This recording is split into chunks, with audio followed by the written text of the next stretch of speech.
जैसे आपकी कोई गाड़ी कह रहा है पर किलोमीटर का एक आपको किराया दिया होगा प्रति किलोमीटर, ठीक, कितने रुपीस दिया हुआ है आपको 15। फिर कह रहा है एक्स्ट्रा, अब आप जितना किलोमीटर एक्स्ट्रा जाएंगे अतिरिक्त आपका एक्स्ट्रा के लिए आपको कितने रुपीस पड़ रहा है 8 रुपीस पर किलोमीटर का लग रहा है, ठीक। देखिए फर्स्ट टाइम क्या लिखेंगे आप,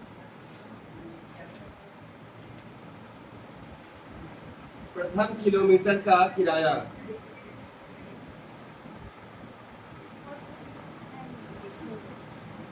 फेयर फॉर फर्स्ट किलोमीटर। ये आपको पहले से कितना गिवन है रुपीस 15 है आपका। अब आप 1 किलोमीटर आपने ट्रेवल कर लिया, 1 + 1 होगा ना 2 किलोमीटर का, तो लिखिएगा 2 किलोमीटर का किराया। अब आपको पता है कितने रुपीस पर किलोमीटर आपको चार्ज देना है, तो 8 रुपीस हर बार इंक्रीज करेगा, जितना भी इनिशियल होगा उसमें 8 रुपीस ऐड करिएगा। फेयर फॉर 2 किलोमीटर, तो 15 रुपीस पहले से था, कितना ऐड करोगे आप 8 ऐड करोगे, कितना आ गया आपका 23। फिर अगला किलोमीटर आप जाओगे 3 किलोमीटर का किराया, 3 किलोमीटर का, देखिए पहले कह रहा है आप कहीं ट्रेवल करते हैं, मानिए अपने सिटी में आप जाते हैं, तो 1 किलोमीटर आप जब जा रहे हैं तो आपको एक फिक्स चार्ज देना पड़ेगा, क्या 15 रुपीस। तो हमने लिखा 5 किलोमीटर वो आपका होगा रुपीस 15 हो गया।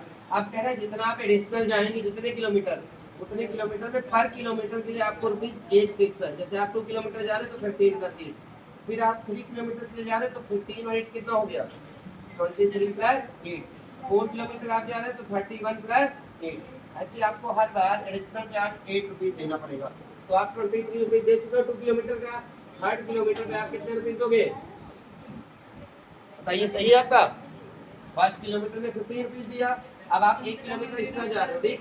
जैसे मान लीजिएगा आप क्या करते हो मोबाइल डाटा यूज करते हो, ठीक, कहता है 1 GB मिल जाएगा आपको जो भी यूज करने के लिए। उसके बाद जब आप एक्स्ट्रा कराते हो तो आपको अलग से पैसा देना पड़ता है ना, कहेगा 70 रुपीस का है, 35 रुपीस का।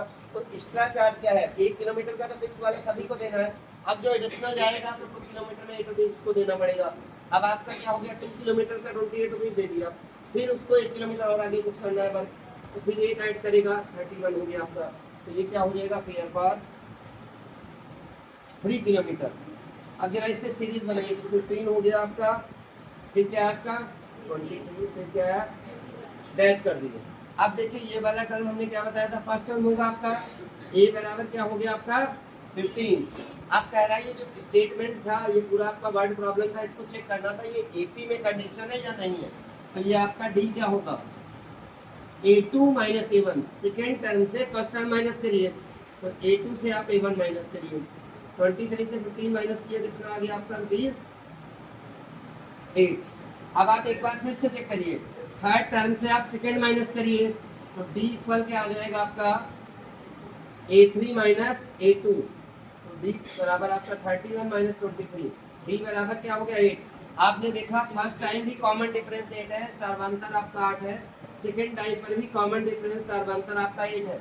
यदि कॉमन डिफरेंस सेम होता है सर्वांतर बराबर होता है तो फिर आप कह दे क्या AP है, तो लिख दीजिएगा so it is and AP आता AP सॉल्व कीजिए बना सकते